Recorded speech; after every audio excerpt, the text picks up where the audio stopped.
السلام علیکم۔ پچھلے 2-3 دن میں کچھ مزید سیاسی بیانات آئے ہیں جن پر بات کرنا بڑا ضروری ہے۔ سب سے پہلے تو یہ کہ پی ٹی آئی کے جو موجودہ لیڈر ہیں، پولیٹیشنز ہیں، وہ خان صاحب سے جب مل کر باہر نکلے تو انہوں نے میڈیا ٹاک میں یہ بات کہی کہ خان صاحب کا مطالبہ یہ ہے کہ نیا الیکشن کرایا جائے۔ اب میرے ذہن میں سوال یہ ہے کہ 75 سال کی جو ہماری تاریخ ہے اس میں ہم نے جب بھی الیکشن کیے اس میں زیادہ تر انجینئرڈ، دھاندلی شدہ اور جعلی الیکشن تھے، بشمول یہ جو الیکشن ابھی ہوا 2024 میں، یہ بھی کوئی صاف ستھرا شفاف الیکشن تو نہیں تھا۔ یعنی کہ الیکشن سے پہلے لوگوں کو کھڑے نہیں ہونے دیا گیا، نشان نہیں دیا گیا، لوگوں کو قید کیا گیا، کمپین نہیں کرنی دی گئی، کچھ لوگوں کو کھلی چھٹی تھی اور کچھ کو نہیں تھی، اور یہی اس سے پہلے 2018 میں ہوا، اس سے پہلے 2013 میں ہوا جس کو زرداری صاحب نے کہا کہ آر او کا الیکشن ہے، اس سے پہلے 2008 میں بھی یہی صورتحال تھی، اور جو واحد صاف ستھرا الیکشن جسے ہم کہتے ہیں وہ ہوا، وہ 1970 میں ہوا۔ اس کے بعد کیا ہوا یہ بھی آپ کی نظر میں ہے تاریخ کے مطابق۔ تو میرے ذہن میں سوال یہ ہے کہ الیکشن کا آپ مطالبہ کر رہے ہیں پی ٹی آئی والے، اور تاریخ کو نظر انداز کر رہے ہیں ایک طرح سے میرے حساب سے، اس لیے کہ دیکھیں میں اب کئی سال سے یہ بات کہہ رہا ہوں کہ جب تک نظام میں اصلاحات نہیں ہوں گی اس وقت تک کچھ ٹھیک نہیں ہوگا، نہ الیکشن صاف ستھرا ہوگا، نہ حکومتوں کے پاس اختیار ہوگا، نہ حکومتیں عوام کے مسائل حل کر پائیں گی، اور نہ ہم ایک اچھے مستقبل کا خواب دے سکیں گے اور ایک اچھے مستقبل کے راستے پر گامزن ہوں گے۔ تو میری درخواست ہے پی ٹی آئی کے رہنماؤں سے، خاص طور پر عمران خان سے، کیونکہ پارٹی میں فیصلہ تو عمران خان ہی کرتے ہیں، وہ یہ ہے کہ آپ ہماری اصلاحی تحریک پر نظر ڈالیں، اس کی حمایت کریں، اس لیے کہ ہمارا مقصد تو یہی ہے کہ نظام ٹھیک ہو اور ایک عوامی مینڈیٹ سے حکومتیں بنیں۔ تو میں یہ امید کرتا ہوں اور اس ویڈیو کے ذریعے میں درخواست کر رہا ہوں پی ٹی آئی کے پولیٹیشین سے اور عمران خان سے کہ وہ جو ہمارا اصلاحاتی پروگرام ہے، جو ہمارے 6 نکات ہیں پاکستان کے خواب کے، اور ہمارے 14 نکات ہیں میثاق عوام کے، اس پر غور کریں، اور میں امید کرتا ہوں کہ وہ اس کی حمایت کریں گے، اور نئے الیکشن سے مسائل حل ہونے والے نہیں ہیں۔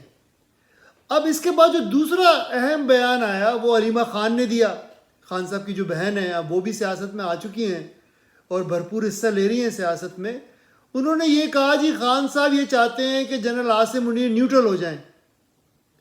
اب سوال یہ پیدا ہوتا ہے کہ 75 سال سے اسٹیبلشمنٹ نیوٹرل نہ ہوئی اور کبھی ایک کو کبھی دوسرے کو لاتی رہی۔ خان صاحب کو 2018 میں لے کے آئے، وہ تو خان صاحب خود مانتے ہیں۔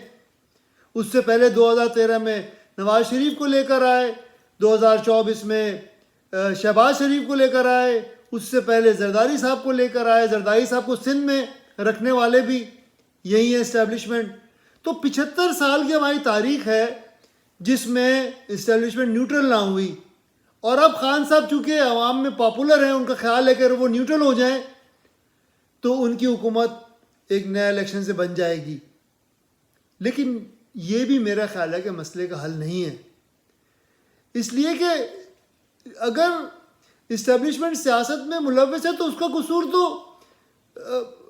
سیاستدانوں کو ہی ہے نا۔ یعنی کہ نواز شریف ابھی جو لندن سے آئے اس امید سے آئے کہ چوتھی دفعہ بنیں گے، جبکہ شہباز شریف کی پہلے ڈیل ہو چکی تھی۔ اس سے پہلے خان صاحب عوامی زور کے بجائے انہوں نے یہ پسند کیا کہ وہ باجوہ کے کندھے پر بیٹھ کر آئیں۔ اس سے پہلے بھٹو ایوب خان کو ڈیڈی بنا کر آئے۔ تو جتنے بھی لوگ یہ آئے ان کی یہ خواہش رہی کہ یہ عوام میں سے اٹھنے کے بجائے یہ اسٹیبلشمنٹ کے کندھوں پر بیٹھ کر حکومتوں میں آئیں، اور پھر انہی کے آشیرواد سے اور انہی کی حمایت سے حکومتیں کریں۔ اب آپ کو یاد ہوگا کہ خان صاحب 3.5 سال کہتے رہے کہ جی ہم تو ایک پیج پہ ہیں اسٹیبلشمنٹ اور خان صاحب۔ بھائی ایک پیج سے کیا مطلب ہے آپ کا؟ ایک پیج پہ نہیں ہونا چاہیے آپ کو، ان کو پچھلے پیج پہ ہونا چاہیے اور آپ کو فرنٹ پیج پہ ہونا چاہیے، اس لیے کہ اگر آپ عوام کے ووٹ سے آئے ہیں، عوام کی حمایت سے آئے ہیں، تو آپ کو کسی کو اپنے ساتھ ایک پیج پہ کرنے کی ضرورت نہیں ہے. آپ ان کو بیک پیج پہ رکھیں, خود فرنٹ پیج پہ رہیں, اور جو دوسری جماعتیں ہیں ان کے ساتھ آپ بات چیت کریں. اگر وہ آپ سے اختلاف کرتے ہیں تو کنسنسس بلڈ کرنے کی کوشش کریں. یہ ہے جمہوریت. اور اب علیمہ خان کہہ رہی ہیں کہ وہ نیوٹرل ہو جائیں, تو کیوں ہو جائیں نیوٹرل بھائی؟ اگر آپ نے ان کو نیوٹرل بھی کرنا ہے تو پہلے تو آپ کو اصلاحات کرنی پڑیں گی نظام میں تاکہ ان کا اثر و رسوخ کم ہو. دوسرا یہ کہ آپ کو دوسری جماعتوں سے بھی بات کرنی پڑے گی, اور ایک میثاق عوام جو ہمارا 14 پوائنٹ ہے ان کو لانا پڑے گا تاکہ وہ سیاست میں انوالو نہ ہوں.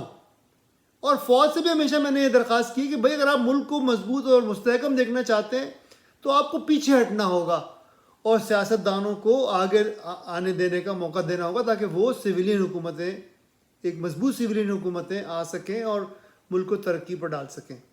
اب آخری بات جماعت اسلامی کے بارے میں. جماعت اسلامی نے عوامی مسائل کے نام پر دھرنے اور احتجاج شروع کیے ہیں.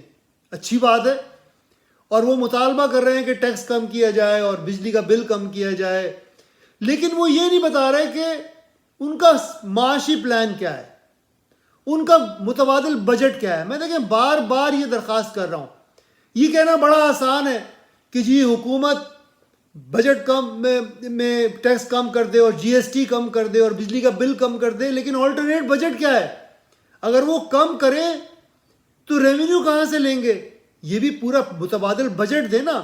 یعنی کہ اب یہ جو دھرنے لے کے چل رہے ہیں, حافظ نعیم صاحب بڑے ڈائنامک آدمی ہیں, میں بڑا پسند کرتا ہوں انہیں, لیکن مجھے بھی ان سے یہ شکوہ ہے کہ آپ حل نہیں دے رہے. مطالبات کر رہے ہیں اس لیے کہ آپ کو اگلے الیکشن میں ووٹ چاہیے, اس کے لیے آپ کو پاپولزم کی طرف لے کے چل رہے ہیں پارٹی کو. ہم نے متبادل بجٹ تیار کیا ہے اور ہم پیش کر سکتے ہیں کل, اگر آپ کہیں تو کل ہم پیش کر سکتے ہیں متبادل بجٹ, لیکن پیش اس وقت کریں نا جب یہ باقی پارٹیاں بھی تیار ہوں کچھ ملک کو بہتر مستقبل پر لے جانے کے لیے.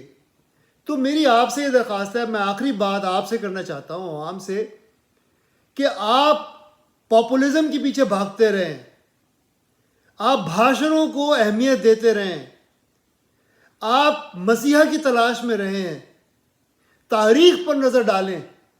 یعنی کہ 5000 سال کی تاریخ ہے ہمارے سامنے, اس میں پیغمبروں کو چھوڑ کے جو بھی سیاست میں آئے وہ ٹیمز ہوتی تھیں, ٹیمیں ہوتی تھیں, اور ٹیم کے اندر ہی پھر لیڈر نکلتے ہیں اور وہ لے کے چلتے ہیں اپنی ٹیم کو اپنے ساتھ. لیکن ٹیم ہوتی ہے ٹیم.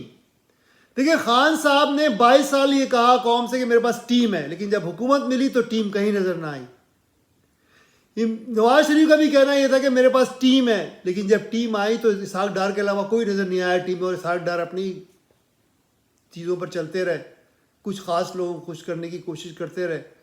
اب شہباز شریف آئے جی بڑے ٹیکنوکریٹ ہیں, ٹیم کہاں ہے ان کے پاس؟ کوئی ٹیم نہیں ہے. وہی پرانے لوگ جو کہ ہر حکومتوں میں رہیں کسی نہ کسی صورت میں, خواجہ آصف اور احسن اقبال اور اسحاق ڈار اور مریم اورنگزیب, آپ دیکھ رہے سارے یہ لوگ رہے ہیں ہر دور میں, لیکن یہ اصلاحات نہیں کر سکے, یہ عوام کے لیے فیصلے نہیں کر سکے. تو میرا آپ سے یہ شکوہ ہے عوام سے کہ آپ ٹیم دیکھیں, آپ اصلاحی پروگرام دیکھیں, آپ یہ دیکھیں ان میں صلاحیت ہے کہ نہیں ہے. آپ میں بھی اپنے آپ کو پیش کرتا ہوں آپ کے سامنے, آپ میری تاریخ دیکھ لیں کہ میں کب آپ کے لیے کھڑا ہوا ہوں, اور آپ کی زندگی کو بہتر کرنے کے لیے جو ضروری اقدامات تھے ان کا مطالبہ کرتا رہا ہوں, اور زور بھی ڈالتا رہا ہوں پولیٹیشنز پہ کہ وہ کچھ فیصلے انہوں نے کیے, لیکن اگین اگر 10 باتیں انہیں کہی جائیں اور وہ آدھا کام کریں تو بات تو نہیں ہوگی نا, جب تک 10 میں سے کم 6, 7, 8 چیزوں پر عمل نہ ہو.